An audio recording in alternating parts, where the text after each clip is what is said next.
Hey everyone, today we're going to do a little bibliomancy with astrogallimancy to determine which page Spirit wants us to hear a message from a new book I pulled off the shelf. We're going to try. It's called Moving On by Sarah Breathnach. And these are actually, we'll do it by chapter because they're pretty short. So this should be okay. So here we go. I just had to remember how many pages there were, how many chapters. Okay, here we go. I think it's under 267, something like that. All right. Easy peasy. Number 1 might have significance. Ooh, look at this. Number 2. And number 3, we've got progression. That may mean something for somebody. 1, 2, 3. When you break all that down, you also have a master number of 33, which breaks down to a 6. All right. Let's see which chapter is closest to page 123. Moving on, let's see. 123. Closest. The death of the heart. Get to that page. All right. Starting off with a quote by Elizabeth Bowen. Only in a house where one has learnt to be lonely does one have this solicitude for things. One's relation to them, the daily seeing or touching, begins to become love and to lay one open to pain. The clarity with which I remember my New York ending is so acute that it's difficult for me to breathe as I write. Memories like this are vestiges of emotional battles we weren't able to fight. Maybe we were little when the war for our soul and sanity was initially waged and we couldn't defend ourselves. Perhaps we suffered a single mind-injuring calamity, an incident, an assault, difficult surgery, a relationship shock, Dr. Nick Bayliss, psychology lecturer at Cambridge University, explains. Our suffering may have, quote, been recurrent and long-term, such as years of physical or emotional bullying. A child might be traumatized simply by being told of an incident that horrifies them or by observing a distraught adult, unquote. Whatever the cause, we suffer what many soldiers experience after they return from combat, post-traumatic stress disorder. Twice in my life, 20 years apart, I sustained serious head injuries, and each time I had to cope with both recovering physically from the concussions as well as the post-traumatic stress the accidents set in motion. Whatever the nature of our traumatizing experience, Nick Bayliss tells us that the sensory circumstances surrounding it, the sights, sounds, smells, sensations, even tastes associated with our initial shock or heartbreak have been lodged, quote, like a piece of emotional shrapnel in our brain, causing us to be hyper-vigilant.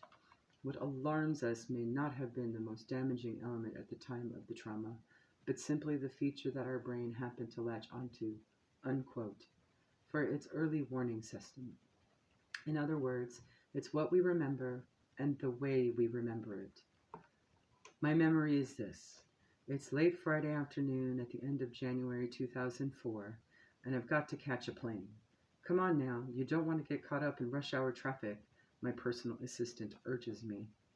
She's hurrying me along like a recalcitrant, dawdling child. I'd just wandered through every room of the New York apartment in a daze, vaguely aware that all this stuff will be in storage somewhere until I can send it off to England. There's barely a square inch left in the tiny Newton's Chapel to take any overflow from New York. And I still have things in storage from my old life in Maryland, furniture, business files, and more than 100 brown cartons, which, believe it or not, are listed on the inventory list simply as box. But I wasn't there for that move either. Well, it's hard to be in two places at once. I'd been off at a magazine shoot. You know what it's like. How about that annual business trip? Sorry, you had to make to Maui. which coincided with clearing your mom's house. Unavoidable, right? I understand your situation, but this absence may also explain your sister-in-law's mysterious frostiness, and why the Queen Anne dining room table and 8 chairs promised to you now have pride of place in her home. Just a thought.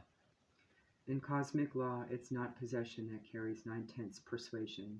It's attendance, especially when it means showing up for your own life.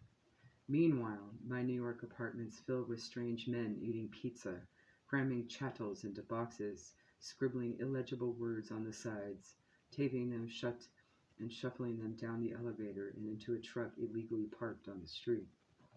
A nonchalance hangs heavy in the air, which only increases my agitation. Out of the corner of my eye, I notice my assistant, midway through this bedlam, beginning to make lists of my belongings. Only now? Wasn't she also in charge of the Maryland move? In an instant, I go from 0 to 100 RPMs. I have become my own Cassandra. I suddenly can, quote-unquote, see the future, and it ain't pretty. What are in those boxes? I want to scream. I have become she, the dark goddess, she who must be obeyed, she who pays the bills, she the destroyer of worlds. I'm about to blow a no-man-ever-fathomed furor that will gather in strength across an angry sea and unlash and unfurl absolutely nothing.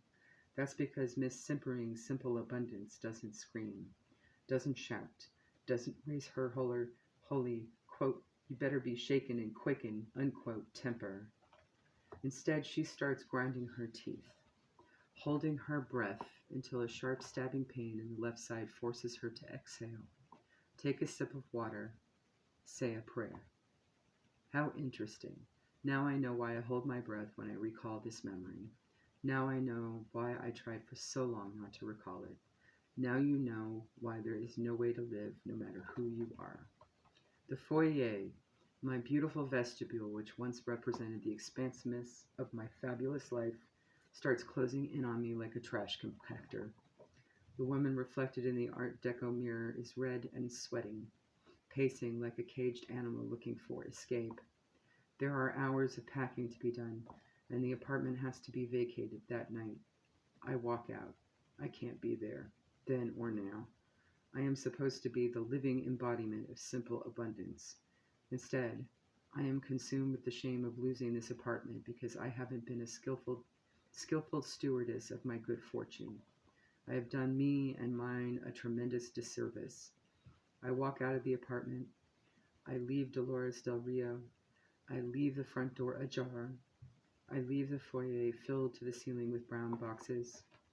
As I write 2 years later, I still don't know where many of my things are because half the brown cardboard boxes were stored under my personal assistant's name, not mine. After all, she was the one dealing with the packers. Is it true that the things we discard tell us more about ourselves than what we hold on to?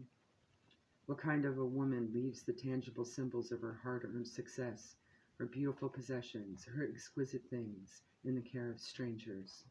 A dead woman, or a woman who's dead inside? Excuse me, is this where the estate sale is taking place?